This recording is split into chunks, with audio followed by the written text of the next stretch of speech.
بسم الله الرحمن الرحيم.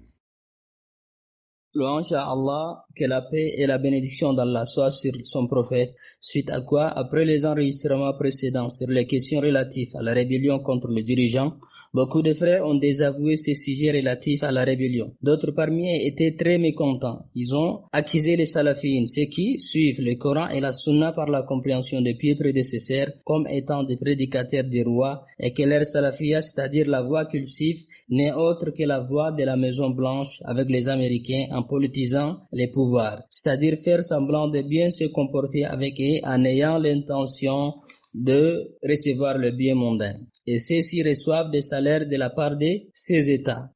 Ces frères très en colère ont répété plusieurs ambiguïtés. Parmi les plus saillants, il y a, premièrement, pourquoi vous rendez mécréants les rebelles alors qu'ils attestent qu'il n'y a point de divinité digne d'adoration sauf Allah et que Mohammed est son prophète. Et en plus de cela, vous dites qu'ils sont des khawari. Deuxièmement, pourquoi vous ne niez pas aux dirigeants lorsqu'il contredit la législation d'Allah et lorsqu'il agit injustement envers les serviteurs d'Allah et lorsqu'il fait des choses abominables? Troisièmement, ceux qui combattent sont tous des musulmans. Il est bien obligatoire de les concilier. Quatrièmement, le président tchadien Idriss Déby Itno n'a pas la compatibilité d'avoir le statut du dirigeant légiféré. Cinquièmement, vos fatwas, les avis juridiques s'accentuent seulement sur le décès du président et non aux autres musulmans décédés. Sixièmement, quel est le jugement du dirigeant victorieux par la force avant qu'il soit victorieux sur l'ancien dirigeant? Septièmement, alors comment pourriez-vous rendre légitime la théorie des rebelles par les dirigeants et ne rendez pas légitime l'assassinat du dirigeant par les rebelles? Chers frères en islam, avant de réfuter à ces ambiguïtés, j'aimerais faire un avertissement sur trois choses. La première chose, nous sommes des serviteurs d'Allah et le serviteur pieux n'a pas à se révolter de son maître et de son Seigneur. Il incombe à nous l'obligation de suivre à la lettre la législation d'Allah en ayant nos preuves du Coran et de la Sunna du prophète sallallahu alayhi wa sallam. Il nous est pas permis de contredire la législation dans certaines choses qui sont contraires à nos passions et nos caprices, ou bien contraires à nos intérêts personnels et mondains. Si nous faisons cela, alors on est loin dans l'égarement. Si Allah t'a éprouvé par le fait de boire de l'alcool et tu n'as pas pu contredire tes passions, alors fais attention, ne cherche pas à justifier pour toi la boisson d'alcool, mais plutôt cherche le rétablissement. Si Allah t'a éprouvé par la fornication, tu n'as pas pu contredire tes passions, alors fais attention, ne cherche pas à justifier pour toi le fait d'aimer la fornication, mais plutôt cherche à te repentir. De la même façon, si tu es éprouvé par l'amour de la guerre et de la rébellion contre les gouvernants, ne cherche pas à justifier pour toi la légitimité de ces choses, mais plutôt demande à Allah de te faire revenir vers lui en se repentant. Si Allah l'aide et c'est vers lui, nous mettons notre confiance. La deuxième chose, je n'accuse pas ces frères en question qui ont fait ressortir ces ambiguïtés en l'adoptant parce que le péché commun n'est pas le leur. Mais plutôt j'accuse les prédicateurs agités qui soi-disant ont pris l'apparence de la sunna et de la salafia sans pour autant étayer aux gens la voie des pieux prédécesseurs. Et d'ailleurs, ils ont expliqué en toute clarté les questions relatives aux gouvernants et les avis juridiques qui en découlent. En plus, beaucoup d'étudiants en sciences qui apprennent auprès d'eux ne connaissent même pas les livres de la Sunna. Entre autres, le livre de Sunna de l'imam al-Barbahari, le livre de Sunna de Ibn Abi Asim, le livre de Sunna de Al-Khallal, le livre de Sunna de Abdullah, le fils de Imam Ahmad, et les Sharh Usul al-I'tiqad al-Sunna wal-Jama'a de l'Alakai, et le livre de Akhilatu al-Salaf, Ashab al-Hadith, de Sabouni et tant d'autres livres dans la croyance des Ahl Sunnah wal Jama'a qui généralement expliquent ces questions importantes à plus forte raison dans notre temps actuel où les problèmes ne font que s'empirer dans le monde entier. Et parmi les prédicateurs agités, il y a ceux qui connaissent très bien ce livre, mais ils les cachent aux étudiants en sciences. Ils cachent ces livres parce que ces livres ne sont pas en conformité avec les groupes sectaires. C'est pourquoi depuis les années passées, je vous dis que ceux-ci trompent les gens et cachent les paroles des grands savants, sans les faire sortir aux gens. Certes, Allah va leur demander, lorsqu'ils seront devant lui, on leur demandera de tout ce qu'ils ont caché, des choses importantes, que normalement protègent les sangs de la communauté, qu'Allah nous en préserve. La troisième chose, ceux qui disent que les salafiyyin, leur voix, c'est la voix de la Maison Blanche avec les Américains, et ils sont politisés par les États et reçoivent des salaires de la part des dirigeants. Nous leur disons, c'est un mensonge, sans doute, et une accusation sans preuve. En principe, cette parole ne doit pas être dite par une personne dotée d'une raison. C'est pas aussi étonnant car même le prophète sallallahu alayhi wa sallam fut accusé par les mécréants de menteurs, magiciens, poètes et divinateurs. Ces accusateurs, personne ne croit jamais en leurs paroles, même parmi eux, ceux qui raisonnent, leurs chers et leurs docteurs n'approuvent jamais cette parole. Seulement les faibles d'esprit et les idiots disent cela. Et salafiyun n'adhèrent à aucun groupe ou parti parmi les partis politiques ou islamiques. Ils sont les gens les plus éloignés des autorités et du pouvoir. Ils n'ont aucun lien avec la politique et les politiciens. Ils n'ont aucun lien aussi avec les commerçants et les notables. Plutôt, ils sont les plus ascètes dans ces mondes. Ils mangent du tiers de leur front et ne tendent leurs mains à personne. C'est à quoi, chers frères en islam, voilà la réfutation à ces ambiguïtés. La première ambiguïté, pourquoi rendez-vous mécréants les rebelles alors qu'ils attestent qu'il n'y a point de divinité digne d'adoration sauf Allah et que Mohammed est son prophète, et vous dites qu'ils sont des khawarij? La réponse, certains parmi les savants ont dit qu'ils sont mécréants, mais l'unanimité des savants disent qu'ils ne sont pas mécréants. En plus, l'unanimité des compagnons disent qu'ils ne sont pas mécréants. Quand l'imam Ali ibn Abi Talib, qu'Allah l'agrée, fit questionner des sont-ils mécréants, il dit non, mais plutôt ils ont fui la mécréance. L'imam An-Nawawi, qu'Allah le fasse miséricorde, dit dans l'explication du livre de Muslim, il dit la croyance authentique choisie, affirmée par la plupart et les vérificateurs que les Khawarij ne sont pas mécréants, comme certains innovateurs. Fin de sa citation. Qu'Allah le fasse miséricorde. Ils sont donc musulmans à vrai dire. Néanmoins, les pieux prédécesseurs sont unanimes qu'ils sont les plus mauvais créatures, et ils seront combattus et tués. On doit déraciner et couper leur siècle, donc il n'y a pas de contradiction du fait qu'ils seront combattus et tués en étant musulmans. La deuxième ambiguïté, pourquoi on n'unit pas aux dirigeants lorsqu'il contredit la législation d'Allah et lorsqu'il agit injustement envers les serviteurs d'Allah et lorsqu'il fait des choses abominables? La réponse, je ne connais aucun savant qui dit de ne pas conseiller les dirigeants et les détenteurs du commandement des musulmans. Plutôt, il est obligatoire de les conseiller par rapport aux choses abominables et quand il contredit la législation d'Allah en proliférant la perversité, mais la législation nous a montré que la manière de conseiller les dirigeants est différente de celle de la masse. Tamim ibn Aws ad-Dari, qu'Allah l'agrée, rapporte que le messager d'Allah sallallahu alayhi wa sallam a dit la religion c'est la sincérité, c'est la sincérité. Les compagnons demandèrent envers qui, ô messager d'Allah? Il répondit envers Allah, son livre, son messager, les dirigeants de la communauté et les commandes de musulmans. Les savantissime Cheikh Ousaymin, qu'Allah les fasse miséricorde, dit dans l'explication du livre l'arrivée au but, chapitre Al-Jami', sous-chapitre la partie consacrée à inciter les gens au bon comportement. Il dit qu'Allah les fasse miséricorde, que le prophète sallallahu alayhi wa sallam a séparé les dirigeants des autres musulmans. Il a dit les dirigeants de la communauté et les commandes des musulmans. Cela prouve que la manière de conseiller les dirigeants diffère aux autres commandes de musulmans. Parce qu'il est recommandé, en conseillant les dirigeants, de voir leur place de telle sorte que le conseil convient à sa place dans la société. Et cela fait partie du fait d'estimer chacun à la place qu'il mérite. Et cela fait partie de la sagesse. Ensuite, Allah le fasse miséricorde, il dit, il y a 6 choses qu'on doit tenir compte en conseillant les dirigeants. Moi, je vais les citer de façon résumée. Premièrement, on doit croire l'obligation de les obéir en dehors de la désobéissance à Allah. Et cela fait partie du conseil. Et si tu ne crois pas en ça, tu ne peux pas les obéir. Et vous savez qui a rendu cela obligatoire? C'est Allah. Les Très-Hauts dit, ô les croyants, obéissez à Allah et obéissez aux messagers et à ceux d'entre vous qui détiennent les commandements. Deuxièmement, on doit obéir à leurs ordres, sauf si les ordres vont dans la désobéissance à Allah. Même si ils désobéissent, c'est-à-dire s'ils sont pervers, s'ils prennent de l'alcool, s'ils abattent les femmes, s'ils jouent au pari, on doit les obéir même dans ces différents cas. Sauf s'ils nous ordonnent de faire une désobéissance, petite soit-elle ou grande, on ne doit pas obéir. Troisièmement, on ne doit pas révolter les gens contre eux. Et la révolte des gens ne veut pas seulement dire, oh les gens, révoltez contre vos dirigeants. Personne n'a dit cela. Mais la révolte veut plutôt dire le fait de mentionner leurs défauts en cachant leurs bienfaits. Cela incite les gens à se révolter contre eux. Parce que la personne est un être humain. Si on lui mentionne seulement les défauts, alors son cœur sera rempli de haine pour le dirigeant. Cela fait partie aussi de leurs conseils. Et le prophète sallam a dit que cela fait partie de la religion. Quatrièmement, il faut savoir comment prendre en compte leurs péchés s'ils ont commis des péchés. On ne doit pas se taire, mais il faut agir en toute sagesse et en toute cachette. Car le prophète sallallahu alayhi wa sallam a dit, si quelqu'un entend de son dirigeant quelque chose, il doit le ressaisir par la main.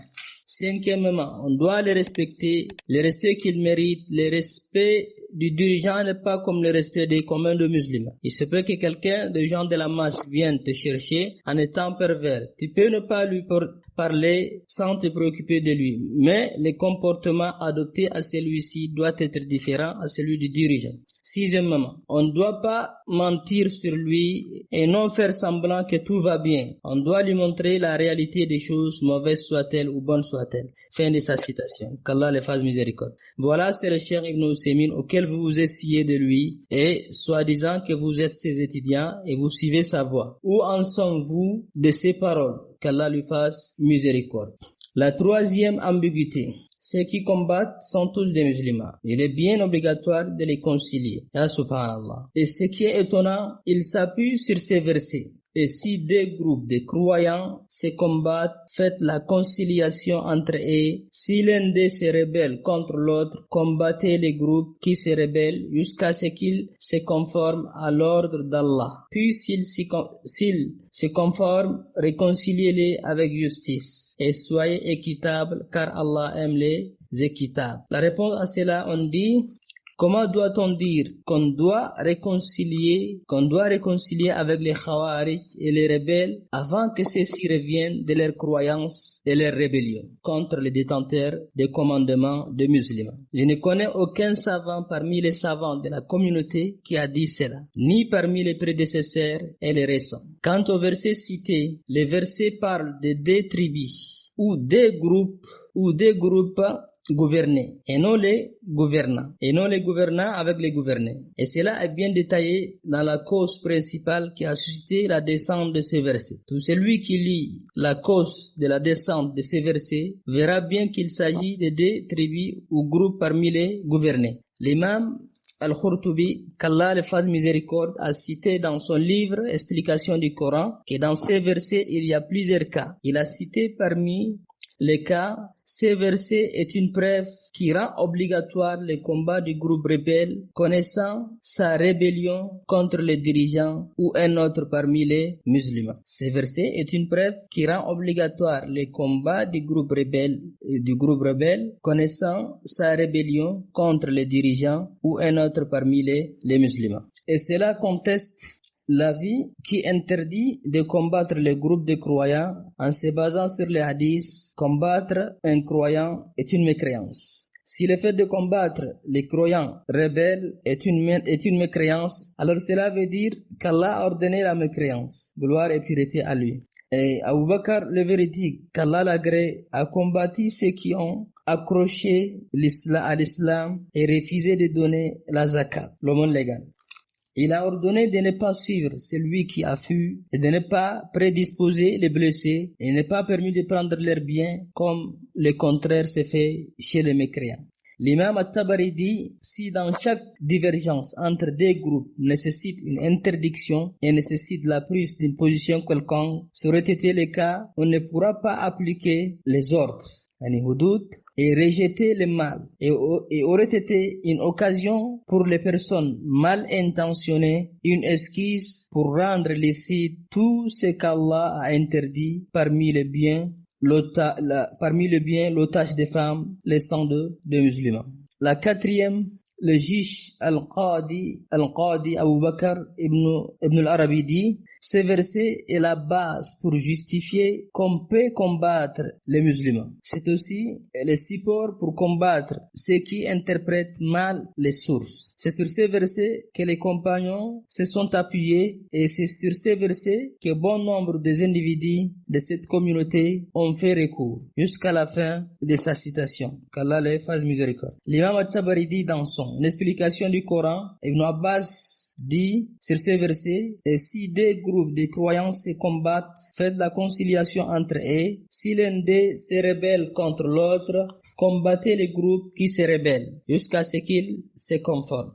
Il dit, Allah le Très-Haut a ordonné au prophète sallallahu alayhi wa sallam et aux croyants, si deux groupes de croyants se combattent, de les appeler à obéir au jugement d'Allah, l'un et l'autre. S'ils répondent à cet appel, on jugera entre eux qui a tort et qui a raison. Celui qui refusera le jugement est considéré comme étant un rebelle. Alors il incombe aux dirigeants de le combattre jusqu'à ce qu'ils se conforment à l'ordre d'Allah et approuvent le jugement d'Allah. Ibn Zayd parlant sur ces versets, dit, ça, c'est un ordre de la part d'Allah qui a ordonné aux détenteurs des commandements d'avoir la disposition de cette union. Si eux refusent cette union, alors on combat les groupes rebelles, jusqu'à ce qu'ils se conforment à l'ordre d'Allah. Si le groupe revient, alors concilier entre eux, et Allah nous a informé que les croyants sont des frères. Établissez la concorde entre vos frères. Il dit, et nul ne combattra les groupes seulement l'imam. Nul ne combat les groupes que seulement l'imam, c'est-à-dire les dirigeants des musulmans, jusqu'à la fin de sa citation. Qu'Allah les fasse miséricorde. Ceux-ci sont entre les Khawarij et les rebelles. Et leur statut commun, c'est l'imam qui les combat jusqu'à ce qu'ils reviennent, jusqu'à ce qu'ils se répandent ou être tués. Donc ceci est la parole des exégètes, ce qui explique le Coran. Donc cela prouve que ceux-ci sont en train d'expliquer le Coran d'après leurs avis et leurs pensées sectaires, et non pas des références des paroles des pieds prédécesseurs. À quatrième ambiguïté, le président tchadien Idriss Déby Itno n'a pas la compatibilité d'avoir le statut de dirigeant légiféré. La réponse, j'avais donné la réponse à cette ambiguïté dans une cassette titrée « Qui est le gouverneur légiféré ?» Et j'avais dit que le gouverneur légiféré qui doit être obéi et on doit croire qu'il est obligatoire de lui faire le serment d'allégeance. La désignation d'un gouvernant en islam se fait par l'une de trois manières. La première manière est que l'ancien dirigeant désigne celui qui va diriger après lui. Et la deuxième manière, que les décisionnaires choisissent d'eux-mêmes un dirigeant. La troisième manière, que ces derniers prennent le dessus, commandement sur vous à travers son arme et sa force. Coup d'état. La sunna du prophète sallallahu alayhi wa sallam est celle d'Abu Bakr et Omar, qu'Allah les agrée, ainsi que le consensus des gens de la science approuve ces trois manières. Et il n'est pas une condition que les dirigeants soient comme Abu Bakr et Omar, qu'Allah les agrée, pour qu'ils soient écoutés et obéis. Mais plutôt la plupart des hadiths qui nous ordonnent d'écouter et obéir montrent que les gouvernants vers la fin du temps, ils seront désobéissants en commettant le péché. Malgré cela, le prophète nous a ordonné de les écouter et obéir, en dehors de la désobéissance à Allah. La cinquième ambiguïté, ils disent que les avis juridiques des salafines apparaissent uniquement sur le décès du président et non plus sur le décès des autres musulmans. La réponse, aucun savant parmi ceux qui sont réputés, reconnus, n'a dit que l'assassinat de personnes innocentes par un gouvernant est une bonne chose. Personne n'a jamais dit cela et quiconque prétend cela n'a qu'à faire sortir le preuve. Et on sait que cela est interdit, mais renier cela ne doit pas être apparent et en public. Mais quant aux rebelles, l'ordre est venu en islam de les tuer. Et celui qui les tue a une grande récompense, comme cela a été dit en avant par les explicateurs du Coran. Qu'Allah leur fasse miséricorde. La sixième ambiguïté, ils disent: comment vous interdisez la rébellion alors que vous rendez légal comment vous interdisez la rébellion alors que vous rendez légal contre l'ancien dirigeant? La réponse: aucun savant n'a dit cela, et quiconque prétend cela, qu'il fait ressortir les preuves. Les gouvernants qui a pris le pouvoir, les gouvernants qui a pris le pouvoir par la force devient un dirigeant légiféré. Le gouvernant qui a pris le pouvoir par la force devient un dirigeant légiféré, comme cela est dit en avant. Mais au moment de sa rébellion contre l'ancien dirigeant, il est pécheur et considéré comme rebelle. Et Allah le jugera de son acte. Mais c'est pas au peuple de le juger. Et de la même façon, tout celui qui vient se rebeller contre lui devient pécheur et considéré comme rebelle. Mais si ces rebelles arrivent à prendre des pouvoirs par force, alors on doit les écouter et obéir. C'est comme ça. Et la législation islamique n'a pas ordonné cela pour justifier aux dirigeants malhonnêtes de jouer avec le sang des musulmans. Mais plutôt, tout ceci, c'est pour préserver le sang des musulmans et protéger l'espace qu'ils occupent en émettant la tranquillité et la quiétude entre eux. À Allah, je demande de pardonner aux détenteurs des commandements de musulmans et qu'il trépasse ses péchés et l'accueille dans son paradis. Et comme je demande aussi à Allah, par ses beaux et noms et attributs, de protéger la sécurité du pays et des serviteurs, et qu'il unifie les rangs des fils du pays, qu'il choisisse aux musulmans les meilleurs parmi eux et éloigne les mauvais. Et la paix et la bénédiction d'Allah sur son prophète.